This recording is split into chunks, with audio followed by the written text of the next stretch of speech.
Thanks for coming tonight, especially on such a gorgeous Las Vegas evening, for what is our last public lecture of the semester already. So, as always, we save the best for last, and delighted to have John Page here. And since it's the last lecture, he's going to tackle an entire continent for us tonight. Well, a continent that's growing more complex and interesting almost on a daily basis.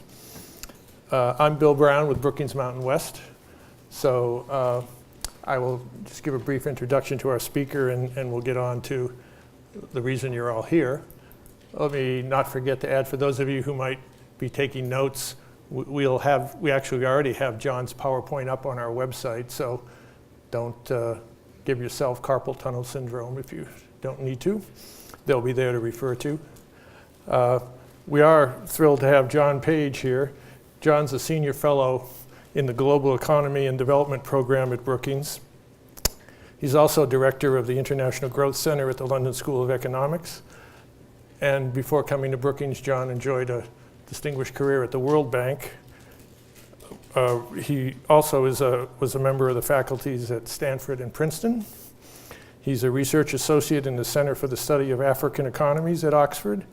He's been a consultant to the African Development Bank, the Global Development Network, and many other organizations. He obtained his bachelor's degree in economics from Stanford and his doctorate from Oxford, where he was a Rhodes Scholar.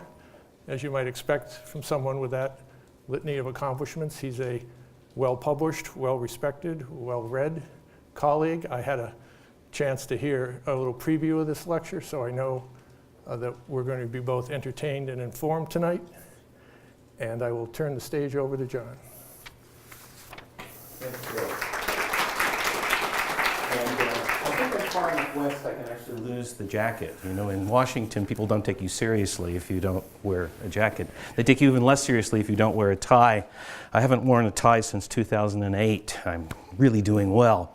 Chris Pisarides, the Nobel Prize winner in economics, once said in a conversation that we were having that there are very few things in economics that are actually universally true and relevant. One of those is the concept of opportunity cost, which for those of you who aren't economists, is the notion that you've had to give up something to be doing what you're doing. What you're all giving up, of course, are the NCAA basketball championships. So I am deeply grateful for everyone in the room being here. The opportunity cost, at least for some basketball fans, I suspect is pretty high. When I first started working on Africa, which was a very long time ago, we were all actually quite optimistic. It was the immediate post-independence period. Africa's economies were growing well. In fact, Africa looked like one of the winners of the global economy.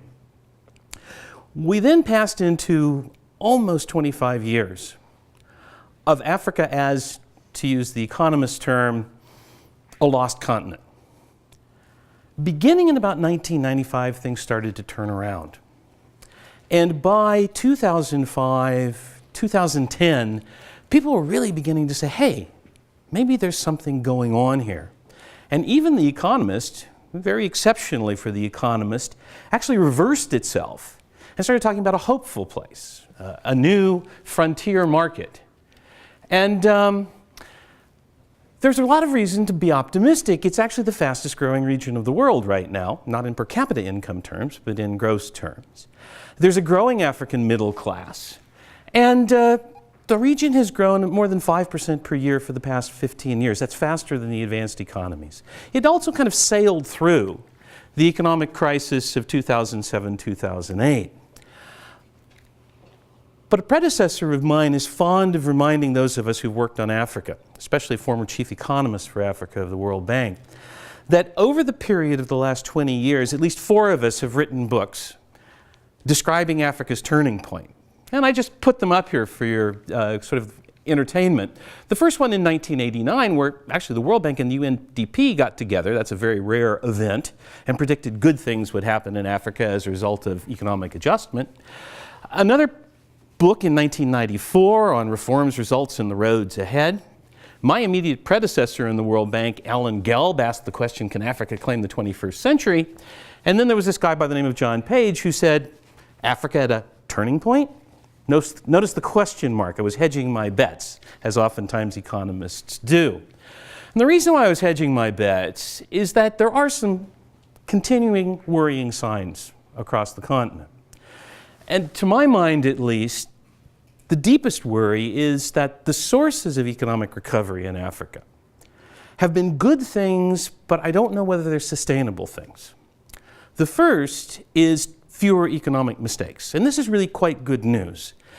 The Africa of the 1980s and 1990s was characterized by governments that simply mismanaged the economy in an incredibly poor way. By about 1995, African governments were beginning to get it. And indeed, by 2007, 2008, 2009, as we hit the global financial crisis, if I were sitting in the IMF or the World Bank, I would have been patting myself on the back because the way in which Africa's economies managed those crises was actually exceptionally good for low-income countries worldwide. What happened then, of course, is that economies that had been operating really well below their potential capacity started to recover. But that only works so long as you're actually getting back to where you were. And the question is, how much more can they do, given that those economic mistakes have now kind of washed out of the system? Happily, at about the same time, there was a commodity boom. And the commodity boom, of course, also assisted African economies to continue to grow. As we'll see, there were also new commodity discoveries and new natural resources discoveries. But you'll notice that all of these things are, in a sense, one-off events. And as a consequence of that, I think, and we'll talk a lot about that as we go through this, we've seen some other worrying signs, which is that while poverty's fallen in Africa, as we move into what my colleagues at Brookings call the last mile, that last stretch of poverty reduction to eliminate the absolute poor, people living on less than $1.25 a day by 2030, the pace of poverty reduction in Africa is much slower than it is in the rest of the developing world.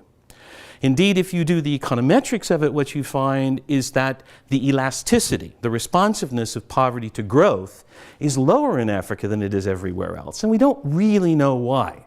We can look for some of the usual suspects. We can talk about that in questions and answers. But it remains something of a puzzle.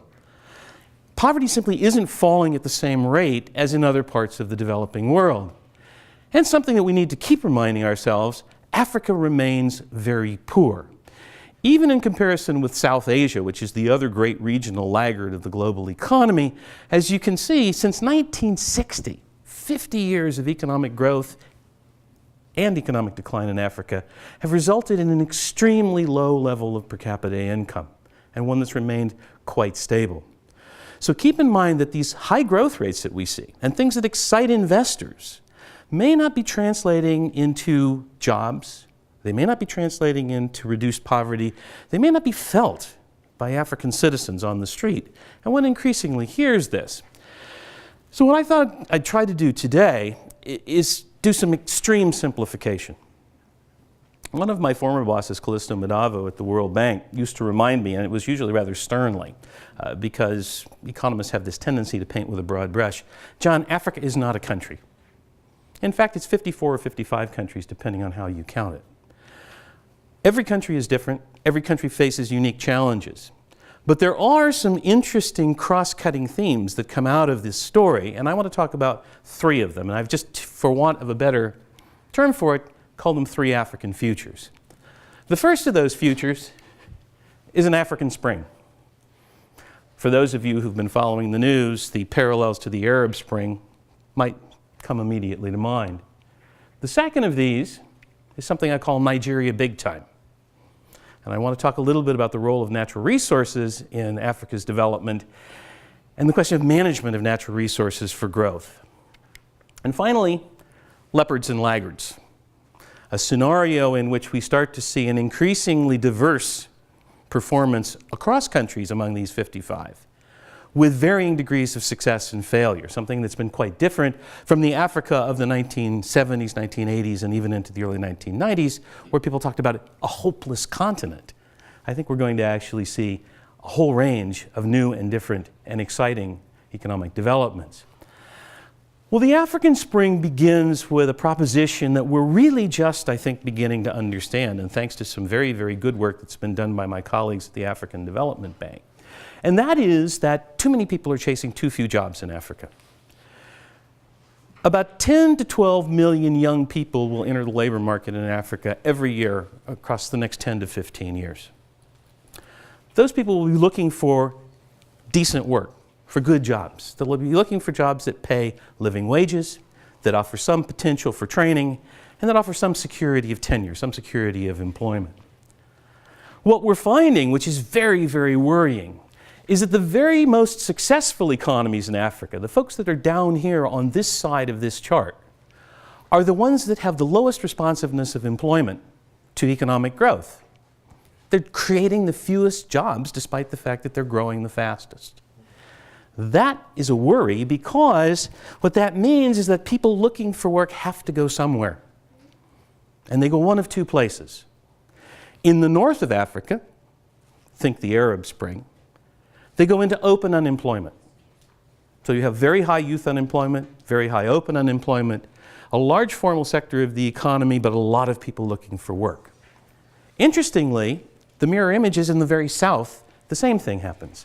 In South Africa, Botswana, Lesotho, Swaziland, you have large formal sectors, a lot of people looking for work, a very high unemployment rate. But in the middle of the continent, what you have, look up the upper left-hand corner of that graphic, is very low registered unemployment as measured by the International Labor Organization definition. People seeking work actively but not finding work, okay? But very, very high levels of informal employment. And what that means is that people are looking for good jobs, but they're not finding them. But because they are poor, they can't afford simply to sit and wait for something to happen. So where do they end up?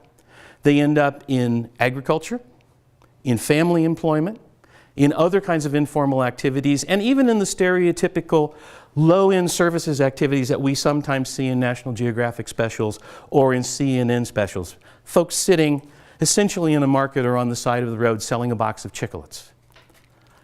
The trouble with that is that people there are working hard but working poor. It's not that Africans aren't working. It's that the things that they're working at have such low productivity, such low output per worker, that they don't have the opportunity to offer good wages. According to the ILO, about 3 out of 4 jobs in sub-Saharan Africa are vulnerable. That's that set of jobs over here in the blue band, the green band, and to some extent in the red band.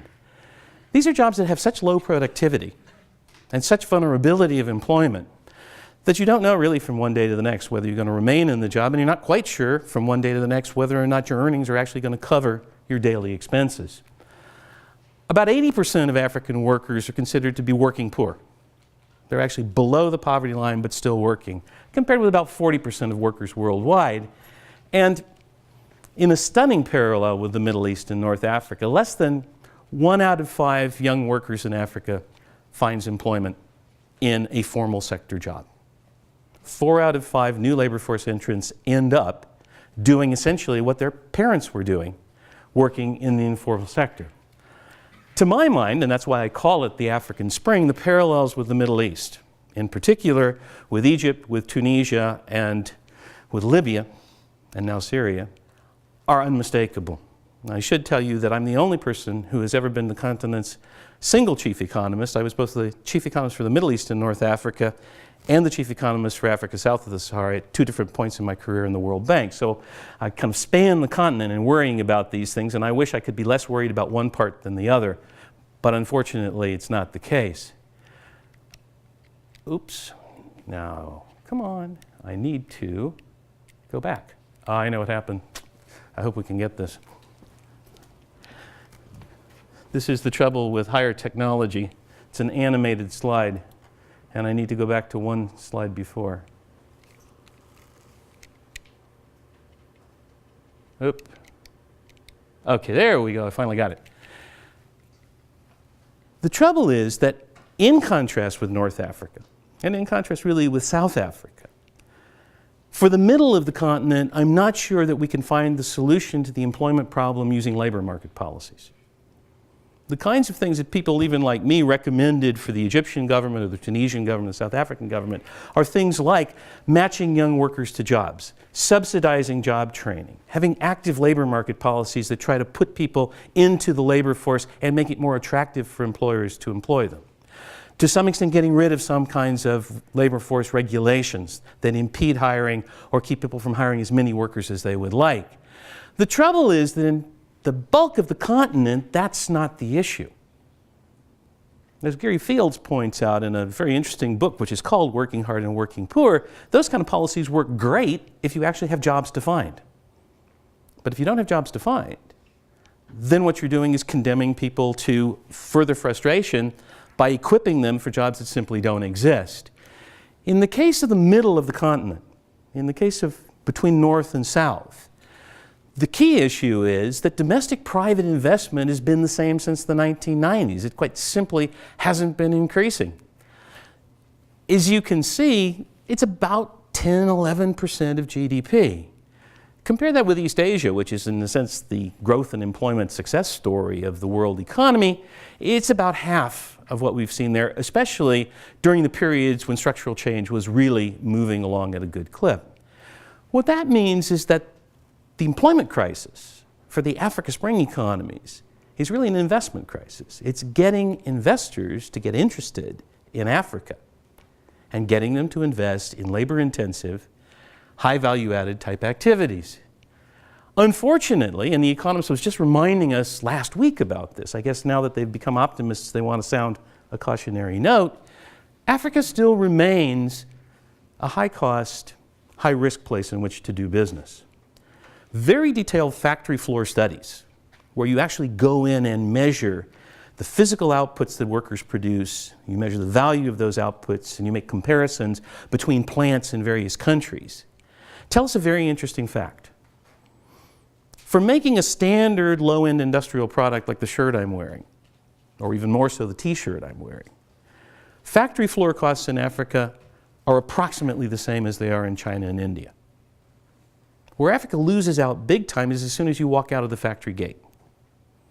Electrical power is variable, doesn't often work. It's costly to replace the public grid with your own generators.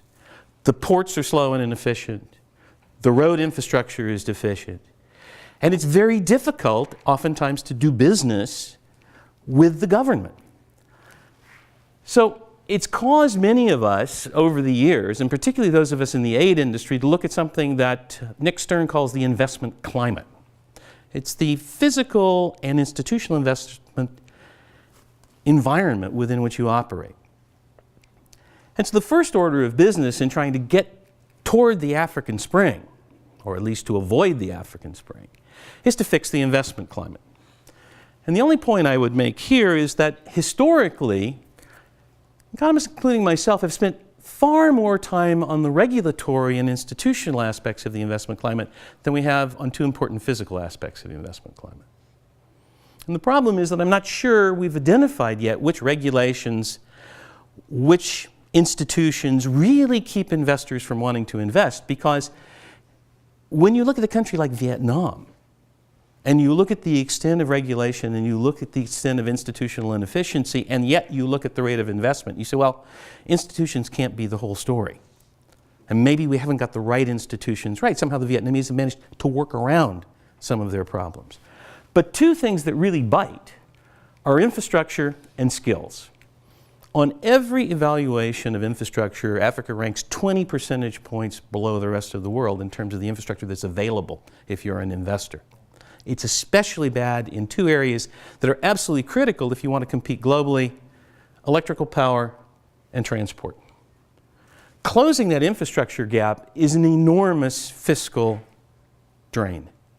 It's going to cost about $93 billion to bring African infrastructure up to the kind of minimum standard level we would expect for low-income countries over a period of about 10 years. It's $9 billion a year. I'll just leave it to you for a moment or two to think about where can that money come from, because that is a great deal of money either to ask the aid business or to ask individual African governments to put on the table. Beyond that, there's also a skills story, which is one of these kind of ironies. The Millennium Development Goals, which were introduced to eradicate poverty and improve human development, include a very important goal, which is 100% primary school enrollment. Africa has done very well in getting toward 100% primary school enrollment. But because money is limited, it's involved a trade-off. And the trade-off is that quality has declined at every level of education in Africa, and that access to secondary education, university education, and skills training has also been limited. Not too important right now because, as we've seen, there isn't a dynamic private sector that's growing. But if we get the investment climate right in the other respects, with respect to regulations and with respect to infrastructure, then suddenly skills may start to be a constraint. And the trouble with skills is educational reforms that you begin today only pay off 15 to 20 years later when those children enter the labor force. So we've focused a great deal and with good success in terms of primary education, but we've kind of thrown the educational baby out with the bathwater because we haven't thought very seriously about what happens when you need people who are secondary graduates or tertiary graduates. Let me turn to the next future, if you will, and that's Nigeria big time. One of the things that is both a marvel and a worry for people who've spent as long as I have looking at Africa is that already we know that Africa has about 30% of the world's mineral reserves. But Africa is almost completely unexplored. At least half the continent has never had any geological mapping, has never had any geological surveys. Paul Collier, who's become famous in dealing with questions of natural resources, likes to point out that virtually all of the exploration in Africa has taken place within 1 mile on either side of the colonial railways or the colonial roads. So it gives you an idea of how little of the continent's actually been looked at seriously by minerals and geology and other companies. But what we're finding is that new discoveries are really taking place every day. 5 years ago, the countries that I've listed up there, those 5 countries, were considered to be diversified, low-income African countries with no natural resources and really no resource potential. In this 5-year period, Ghana, Kenya, and Uganda have found oil. Mozambique and Tanzania are sitting on natural gas reserves that are as big as the state of Qatar. So suddenly natural resources come into play in countries that really never had to deal with them before. And the reason why I'm worried is that this is an enormous opportunity. It gives you the opportunity, if you're a government, to translate the natural resource wealth into other forms of economic growth. But it's one that's accompanied by huge risks. And the reason why I'm being mean to the Nigerians is the following. Now I can't get my animation to go.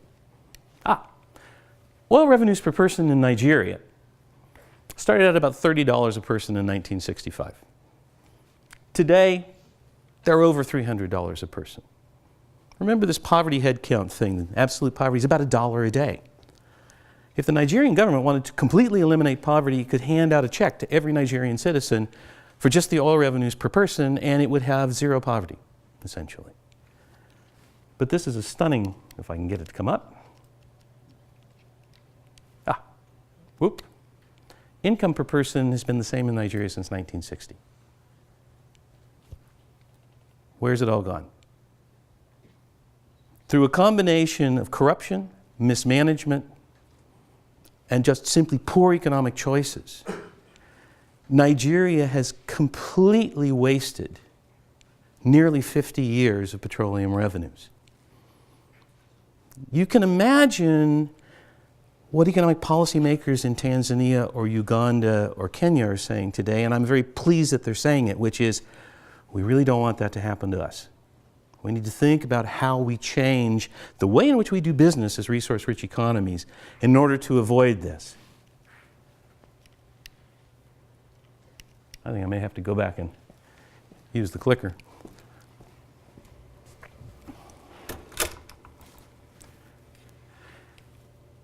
Nigeria is not alone.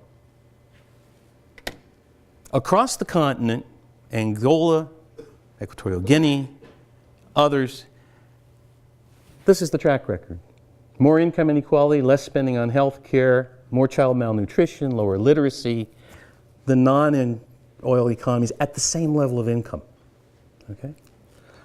And not too surprisingly, this then has become something that we call the resource curse. And what's also interesting about it is that it's not unique to Africa. It happens across the world in resource-rich economies. There is a cottage industry of economists who have done econometric research and other kinds of case study research looking at the resource curse. It's something that we consider to be very real and very worrisome. There are a number of different explanations for it. And to save time, I'm not going to speak too much about any of them, but let me just give you a headliner on each one. Dutch disease is our shorthand as economists for the fact that a resource-rich economy tends to produce too few of other goods that are growth-enhancing. Those types of goods are usually traded, industrial or services activities, oftentimes exportables. Given the structure of incentives in a resource-rich economy, those types of activities are discouraged relative to places like construction, domestic services, and other kinds of national services activities.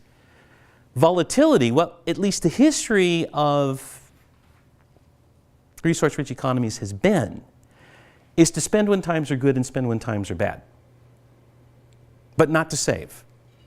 And so the spending when times were bad was usually from the accumulation of debt, and once the debt could no longer be paid, you had a debt crisis and an economic collapse. It was the story of the 1970s commodity booms in Africa. Bad institutions, and here I'll be the first to admit that as economists we're not very good with this because we don't really, I think, understand where the chicken is and where the egg is. We know that countries that start out with poor institutions and discover natural resources have a very poor track record of being able to use them well. But there's also a literature that suggests that the more natural resources you find, the more it undermines your institutions. So it may well be that there's some minimum threshold of institutional capacity or integrity or some set of factors of government or governance that are critical if you're going to be successful in managing natural resources. Above that, you can get a virtuous cycle going. Below that, it may turn out to be a vicious cycle. But where we draw that threshold is really hard to find. And of course, two of the major culprits in the institutional game are corruption and conflict. The presence of natural resources and the great concentration, particularly of what we call point source natural resources, things like blood diamonds, is a very strong source of conflict and of corruption, which undermines other accountability structures in the society. But there's some good news here. Geology actually isn't destiny. Everywhere else in the world, and it's funny to say this here in Nevada, because Nevada is a perfect example of the exception to the rule, but except for the United States, every other country in the world declares that anything that's under the ground belongs to the nation. We're the only country in the world in which if I own a piece of property and there's an oil field underneath my piece of property, I own the oil. What that means is that if you're a natural resources exporter, big government is in a sense inevitable. You're going to be the custodian of the nation for these resources, small or vast. You have to start making decisions, and you have to make good decisions, or you're going to end up Nigeria big time. As you can see here, the track record of a couple of places in Asia is really quite good. This is a handy-dandy piece of economic technology that we call a growth incidence curve. And it comes from the study of poverty, and it's a very nice thing because it both lets us look at growth and income distribution more or less at the same time. What I've done here is just split these three economies up into three big groups of people. The bottom 40%, the middle 40%, and the top 20%. What you can see is that in the case of Nigeria, the only people who did well out of almost 20 years of the oil boom, from 1995 to 2014, were the people in the top 20%. And the average of those three groups, of course, is why we haven't seen any per capita income growing in Nigeria. But if you look at the patterns for Malaysia and Indonesia, they actually are quite the reverse. There's been a pattern of pro-poor growth going on in these economies, and that's not an accident. That's the consequence of the fact that governments in Malaysia and Indonesia made a set of very conscious choices about what to do with natural resources and with the revenues from natural resources in the pursuit of what they called a shared growth strategy. The problem for African economies that confront a new natural resources boom is that you have to make a lot of decisions. And those decisions basically break down into at least 5 big ones. How do I find a resource? Who do I get to extract the resource, and what kind of a deal do I do with them? How do I collect the revenues? And how do people in my own society know the revenues that I'm collecting? Do I save the money? Do I spend the money? And then where do I spend the money? And we don't really have time, because I don't want to take up all the space today without questions, to talk about each one of these, but let me just make a couple of points. The first one is that for every African country, realistically speaking, except for South Africa, the entity that finds and extracts the resource is going to be a foreign investor. It may be a Chinese foreign investor, it may be a Western foreign investor, but it will be a foreign investor. So dealing with the foreign investor and getting a fair deal for both sides is extremely important, and we haven't had a good track record of doing that. Collecting revenues is important, but people knowing what the revenues are is also important. So transparency in revenue collection is very important, because how can I hold a government accountable for what it spends or doesn't spend if I don't know actually how much revenue we collected from the natural resource company in the first place? Happily, there is an initiative globally called the Extractive Industries Transparency Initiative, launched by the UK government, but now basically subscribed to by about 50 countries around the world, and most of the major Western extractive industries, which takes as its first principle, publish what you pay. So if I'm Tullow Oil and I have a concession to extract oil from Uganda, which Tullow indeed does, as a subscriber to the EITI, both Uganda and Tullow will agree to publish what it is Tullow's paying. And that, of course, allows for much greater public scrutiny of what's done with those resources. Because part of the problem in Nigeria was, since nobody knew how much money was coming in, they had absolutely no idea how much money was going out to places like Switzerland and the Cayman Islands. A really important issue is that if you make a bad decision anywhere along this chain, you can derail the process. And that is maybe part of the insight into why having a certain minimum threshold of institutional capacity is important. Let me just give you a simple example. We always tend to focus, we being at least the economists who deal with these kinds of issues in Africa, on the sort of upper end of the chain, finding the resource, getting a good deal, being transparent. But you can have an excellent extraction agreement, an excellent revenue agreement, a completely transparent flow of money into the Treasury. And if the Treasury makes bad investment decisions with the money, you can have as disastrous an outcome as if you knew nothing about what was going on. So it's quite important to make sure that all of these decisions actually work together with each other. And that requires something which is tough, and I think is going to be a major challenge for African economies, which is a minimum standard of accountability and transparency. Again, here I think the good news is that Africa is moving in that direction. The worry is it moving in that direction fast enough? Some thoughts about what to do with the money. Agriculture is critical in Africa. One of the keys to that shared growth pattern that I showed you in both Malaysia and Indonesia was large investments in rural infrastructure and in agricultural productivity. We haven't seen that, in part because the aid industry lost interest in agricultural productivity in Africa about 15 to 20 years ago. The resources in countries like Mozambique and Tanzania, which still have 65 to 70% of their populations living and working in rural areas, in agricultural technology and agricultural productivity could be very important in terms of paying off in the livelihoods of citizens. One thing to keep in mind is that a gas field or an oil well doesn't generate very many jobs. So coming back to the theme of the African Spring, as a government, you've got to be thinking about, where do I bring good jobs to the people who are already working? Part of that is raising productivity on African farms. Improving competitiveness, I talked very little about, but a bit about the Dutch disease. You can actually offset the Dutch disease, but to do so means going back to that investment climate story and putting more money into infrastructure and skills.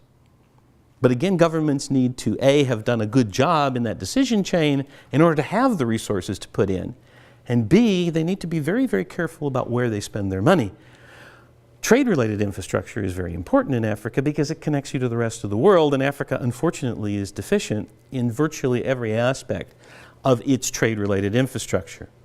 And finally, something you can do because you hold the cards vis-a-vis the foreign investor. And that is to leverage value chain relationships with foreign investors to try to get them to transact more business with your domestic firms. This is not something that's simple, because every time people have tried a simple solution, like a domestic content requirement, you must spend 20% of your sourcing on domestic contractors, it hasn't worked. This really means getting people around the table. Buzz term is public-private partnerships.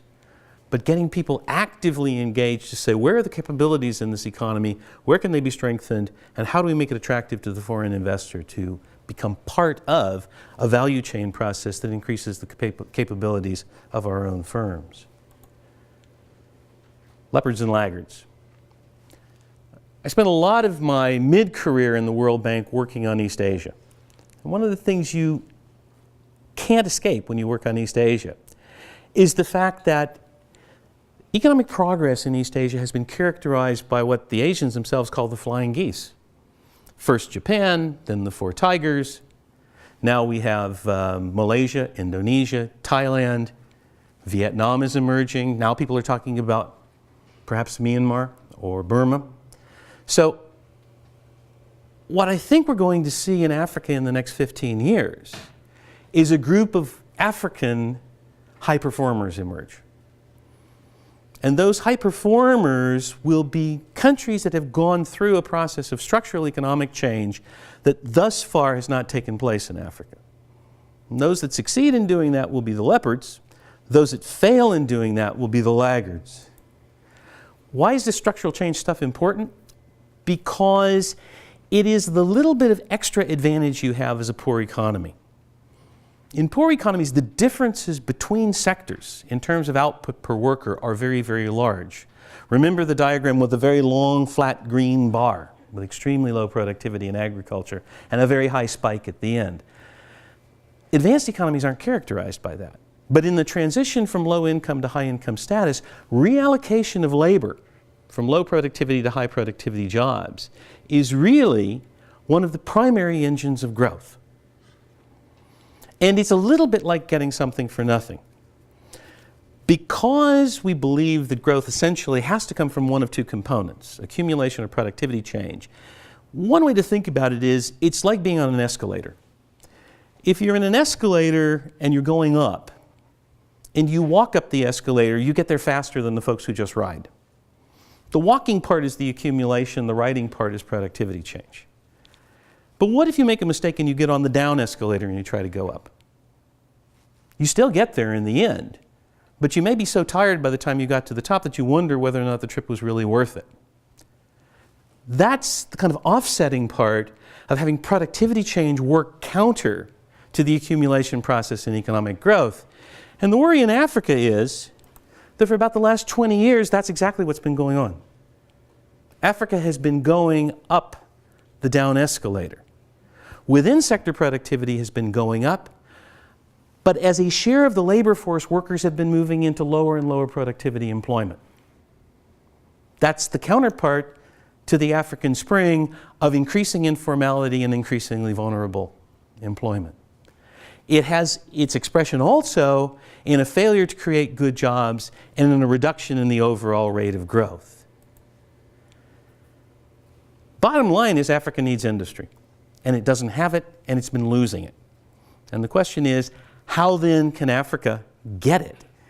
And can the leopards be part of a process that sets them apart from other African economies in being somewhat more successful in breaking into the global market? There's another good news story here, I think. Today, one thing we know for a fact is that anyone who aspires to get into the global market for industry is competing with Asia. And they're competing specifically with China. But we know that costs in China are rising. There's growing domestic demand in Asia. And even the Chinese authorities themselves are asking the question, shouldn't we be offshoring some of these really quite simple manufacturing processes that we were good at 10, 15, 20 years ago, but are becoming really too costly to be competitive? The leopards will be the ones that manage to find a way to do that. And I think there's another little piece of good news here, which is that in contrast with the world in which I grew up, where if you talked about industry, you really talked about individual industrial products that were traded across countries. It could be iron and steel, but it could be cars, it could be electronics. Today we're talking about industries that don't need smokestacks anymore. Tradable services activities. I was talking with Bill Brown today about this earlier. Do you know that Las Vegas is one of the largest exporters of traded services in the United States? Why? Because your gaming moguls own casinos in Macau. And that registers as a traded activity. They use their technical expertise in running a casino to make money, which comes back to the U.S. as an industrial activity. It's not unique. Think of call centers, think of any of the other of these kind of remote, impersonal services that oftentimes take place. The other huge area of potential for Africa is tourism. Africa not only has leopards, it has cheetahs, and it has elephants, and it has rhinos, and there is almost no place else in the world that can offer such a diversity of tourist attractions as the African continent. That's another potentially huge source of employment and of growth and of structural change. And it's the leopards that will somehow manage to figure out how to do this. To do it, you have to do three things, and it's kind of like my natural resources story, you got to do them pretty well. The first thing is you've got to get into this business of trade and tasks. What trade and task means is that in contrast with the old days when we made a single product in a single country and sent it somewhere, and for those of you who suffered through any kind of international trade class, you know that that's the model that we all at least learned and taught many years ago. Today, you basically take an individual slab of the production process. It can be design, it can be basic manufacturing, it can be assembly, it can be marketing, and you job that out to a whole host of countries. And you move the components back and forth. This is the story of Asia's success in manufacturing, trade and tasks. It's a chance to get a foothold for low-income countries because you can start with the very simple task, like putting the components onto the motherboard. But it doesn't guarantee you're going to be successful, and one of the fundamental facts is that there have been very few African countries that have had any success in trade and tasks. One of the reasons is that we know that companies like to group together, firms like to group together. And the reason for that is they actually get an increase in productivity that comes from the ability to observe others and knowledge. I mean, one way to think about this is think about Silicon Valley. Why is Silicon Valley there? It's there because it attracts individual firms and entrepreneurs to come into an environment in which they learn and in which knowledge is shared and in which their productivity is improved. This is a kind of collective action problem, to use the economics term, because if you're Africa, the few firms that you have a harder time competing against Asia's agglomerations. And it's much harder to get firms to come in because unless you get a group of firms to move, nobody wants to move individually. So it takes some public policy to figure out how we actually make the place attractive for industrial agglomerations. And finally, this idea of capabilities, and here I feel a little humble always when I mention it because, you know, economists are funny people. Probably at this university we have a management school and we have an economics department. I think, in fact, even the economics department sits within the management school. But probably the guys who do management and the guys who do economics don't talk to each other very much. Economists usually think about the firm as a black box. And what we're interested in doing is we're interested in tinkering around with the incentives around the black box. And we want to see which way it moves. Management people are interested in what's inside the black box. And a kind of newly rediscovered field of development economics called firm capabilities says, let's open up the black box because it turns out that the software of how firms operate has an important role in explaining productivity differences across countries. So the better software you have, the better management you have, the better work practices you have, the more tacit knowledge you have in your labor force, the better off you are. Getting that tacit knowledge doesn't come for free. So you've actually got to do the hard work that people in management schools do to figure out what it is that you need. But it's the high capability firms that are the ones that are actually able to compete globally. So the leopards are going to need to do three things. They're going to need to push exports, which means having, in a sense, an incentive structure that makes it more attractive to export than to do other kinds of activities. They're going to need some spatial industrial policies, to put a kind of fancy term on it, But essentially, they need to begin with something like a special economic zone, which has been very successful in Asia. And they're going to need a set of activities to attract and build firm capabilities. And one of the powerful engines of doing this is foreign direct investment. So getting these three things together and doing them well is part of what I think will help the leopards to distinguish themselves from the others. And I think that's going to require a new role for aid. And because I've been in the aid industry for a long time, I want to wrap up with this one. Keep in mind that Africa is the world's most aid-dependent region by an order of magnitude. Every African finance minister wakes up every morning knowing that at least 10% of his national budget comes from aid, and sometimes it's as much as 60%. So what the aid industry wants to do is very important to what Africa wants to do. And what the aid industry has wanted to do since the mid-1990s is human development, which is great. We've had enormous achievements. I just chose from a friend of mine who's done quite a bit of work on this in terms of the effectiveness of aid. One slide that shows you under 5 mortality, which has been one of the objectives of the Millennium Development Goals. What you'll notice is that the rate of improvement in Africa, starting from a much poorer base, has been about the same as everywhere else. And if we were to put up any set of other slides dealing with human development, we'd see essentially the same story. That's the good news. But the bad news is that, if I'm right, the failure to create jobs puts all of that at risk, because we could have the risk of an African Spring. So aid, I think, needs to think in new ways, and sometimes to go back to old practices. One is that we really need to think, in a post-2015 aid agenda, of using aid for job creation. Jobs may need to become a goal.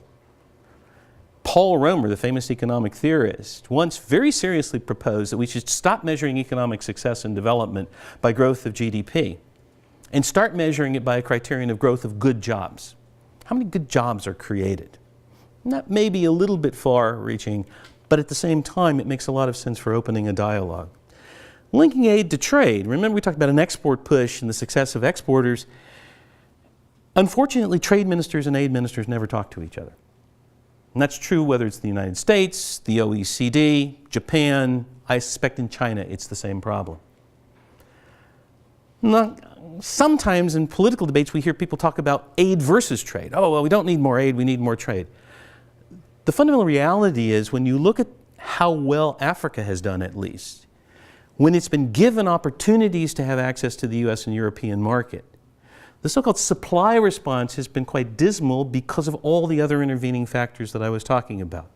Lack of infrastructure, lack of skills, a poor investment climate, a lack of a kind of coherent policy orientation toward exports, a lack of agglomerations. Aid can play an important role in that, but only if you get the aid minister and the trade minister talking to each other. And finally, a role which I think is quite important, and that is that donors need to take this issue of Nigeria big time much more seriously than they're currently doing. The sort of prevailing mindset in the aid industry today, when a new resource discovery is found, is, that's great. Now we can reduce the aid budget to this country and we can take it and put it somewhere else. The trouble with that is you may reduce your engagement as well. And it may be that the country doesn't need the money, but it needs the engagement in these areas such as transparency, accountability, and some decent advice oftentimes on how to deal with the foreign investor and the extractive industry. There's an important set of things here that aid really hasn't come to grips with, I don't think, yet, moving forward in Africa. So I think what's going to happen is by 2030, we're going to see a more diverse continent. There are going to be some industrial countries, and they'll be leopards, and this can be industries without smokestacks, successful exporters of tourism and other services. There'll be some resource-rich economies that actually manage to make it, and there'll be a lot of them that don't. And what I hope is that some that were poor performers in the past may actually climb out of that and do better. But the economies that don't make the changes I'm talking about, in the case of natural resource exporters, really managing the resource well, in the case of other countries becoming a leopard, are going to end up as the laggards. And the African Spring, I think, will become quite a real and scary prospect to the political elites of those countries, because as we've seen in North Africa, that kind of problem can really undermine the social fabric of a country and leave it devastated, both in economic and political terms. So, which future? Well, I'm going to prove to you that I'm an economist because I'm going to give you a typically economist answer. Thanks very much.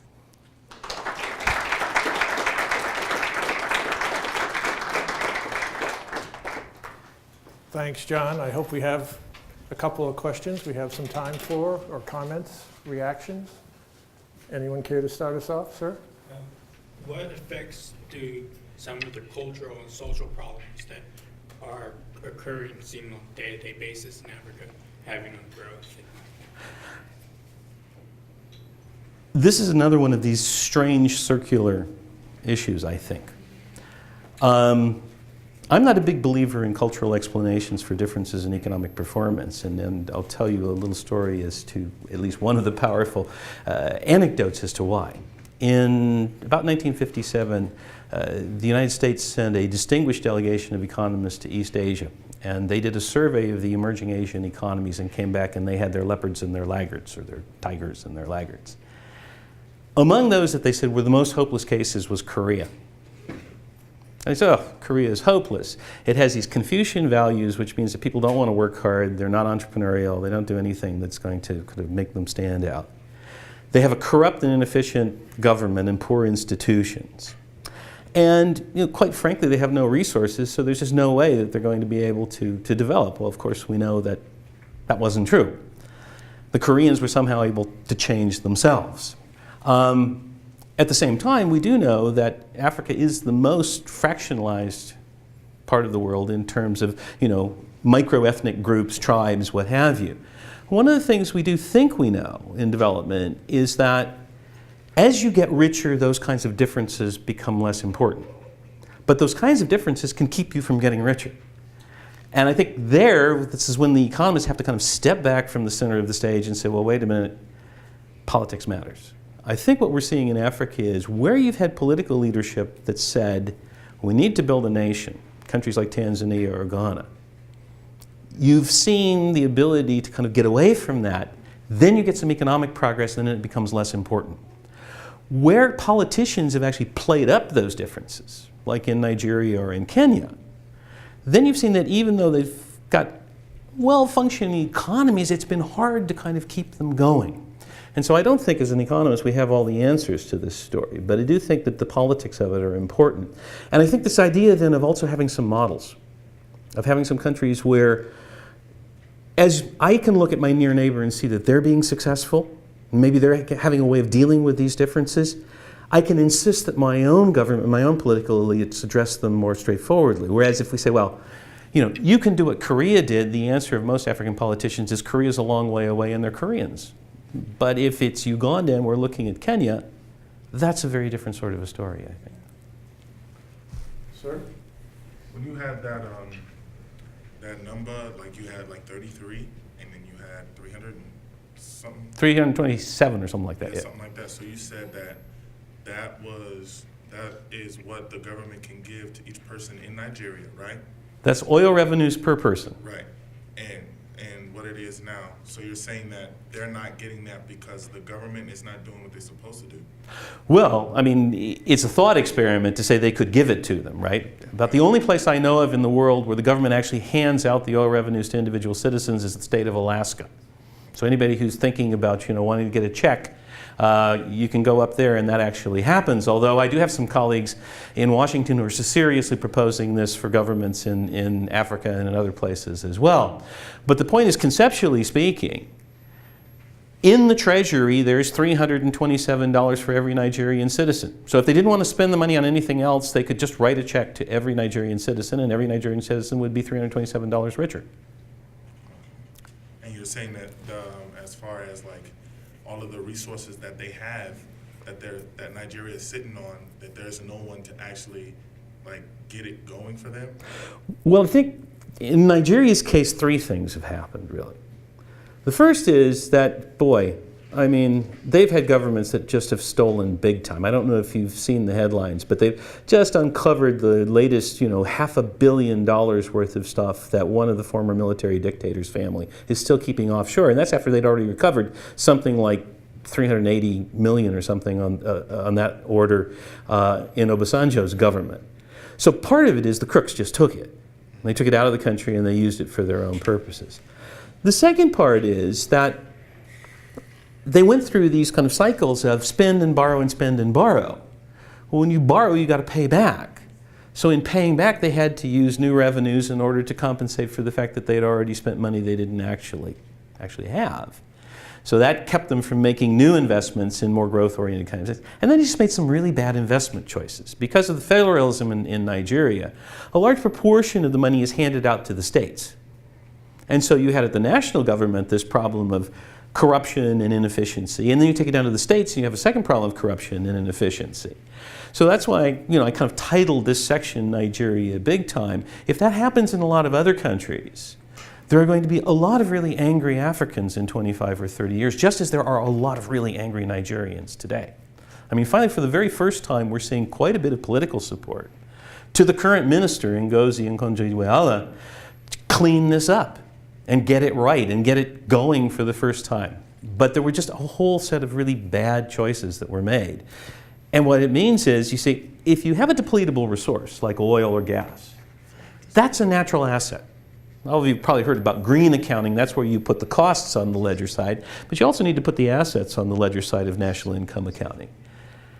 And if you're going to take that asset out of the ground, you need to replace it with some other asset that's going to give you a stream of income into the future.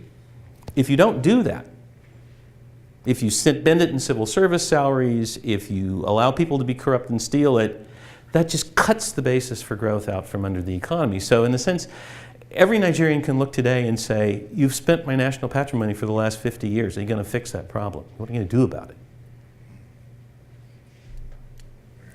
One more question or comment? Did we get everybody? Oh, sir.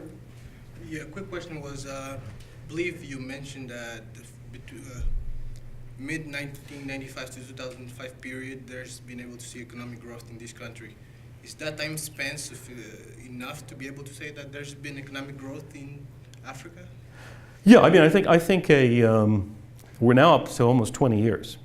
Starting in 1995, we go through up to about 2014. A 20-year time span is actually quite a long period of time in development, believe it or not, to have sustained growth. What we find, in fact, is that generally across the world, we have growth episodes that last 6, 7, 8 years. And then it's followed either by a period of slower growth or it's followed by a period of economic contraction. There's only one place in the whole world where you've had a kind of successful growth experience for more than 20 years, and that's in sort of successful East Asian economies, and that's why it's still called the East Asian miracle. I mean, economists are as baffled as anyone else why it is that this subset of economies in East Asia has been so successful in sustaining growth over such a long period of time. But I think it's not unfair for African governments to get a little triumphalist and say, well, hey, guys, remember, we had 25 years when you wrote us off because we weren't growing. Now we've had almost 20 years of growing. We need to be taken seriously, and I think that's true. But I think there is still, as I've tried to emphasize, a lot of concern as to how you manage this transition from a recovery, which is really what happened, into this period of sustained growth, and how you do it in the presence of growing natural resource wealth, which, as we've seen, is not necessarily a good thing. It could be, but it's potentially also really a big downside risk. Yeah. Can I ask one question? When I think of Africa, I think of some of the countries that are immersed in conflict. I guess the major country, the largest by population, is in ongoing civil war. Civil wars spotted throughout, and then the kleptocracies. So who specifically is doing so well? Well, I think the good news on kleptocracies is the incidence of kleptocracies is much lower today. And again, this is part, I think, of why we start to see this growth turn around 1995. Around 1995, you get a third generation of African political leaders. They're not saints, and many of them are autocrats, but they're also not complete crooks. And that's important because in a very simple-minded way, I think about politics in Africa in three phases. A phase in which you had well-meaning post-independence leaders who oftentimes made bad economic choices. A period in which you had a bunch of crooks. And now a period in which we seem to have a greater diversity in terms of the political elites, but somewhat better economic choices. So I think on the kleptocracy side, I'm somewhat more optimistic perhaps than you are, Bernie, that there's some real opportunity here. And the democratic accountabilities are starting to kick in. I mean, we're now in third cycle of elections in Ghana, including a very tight and highly contested election, which went peacefully and transitioned power. We're in a fifth cycle of elections in Tanzania. We're now getting out of the swamp, I think, in Kenya. So we've got a bunch of presidents for life who are still hanging around, and they'll stay at the party for too long. But they aren't always bad for economic management. I mean, we had a lot of presidents for life in East Asia during the rapid growth period, too. It's really more, do they feel accountable to their populations? And I think the accountability is growing. On conflict, again, if you look at the numbers, the number of conflicts in Africa has fallen dramatically since the mid-1990s. And this comes back to some arguments that people like Paul Collier make, that economic progress and conflict are also related. Conflict is terrible for economic progress, but economic progress can reduce the economic pressure for conflict. But then we bring in the joker in the pack, which is the new discoveries of natural resources. Because natural resources make conflict, in a sense, more valuable. So it's going to be very interesting to see how that works out. Happily, I think, if one can say that,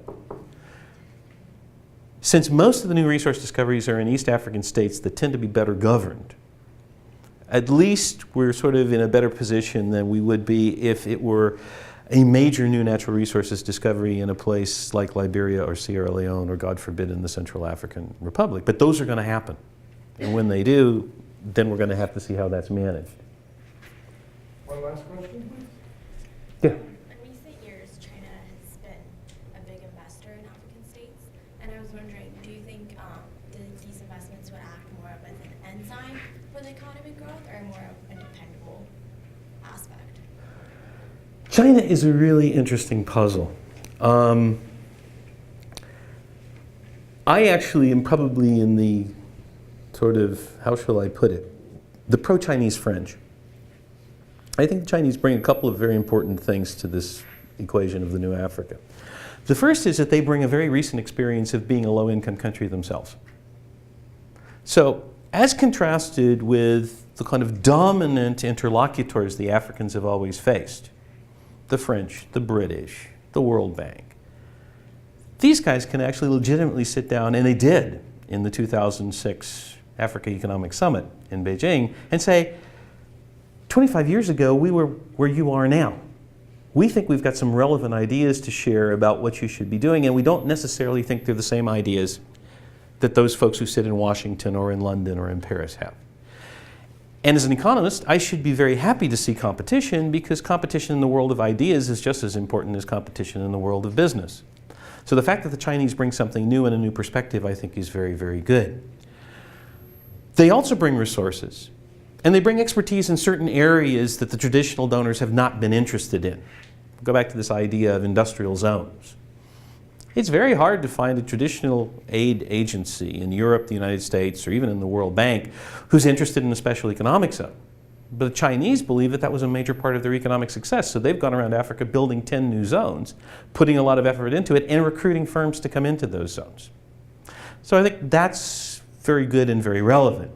Two areas of concern. Part of their engagement in Africa, but not all of their engagement in Africa, is resource seeking. So it comes back to the idea of getting a good deal.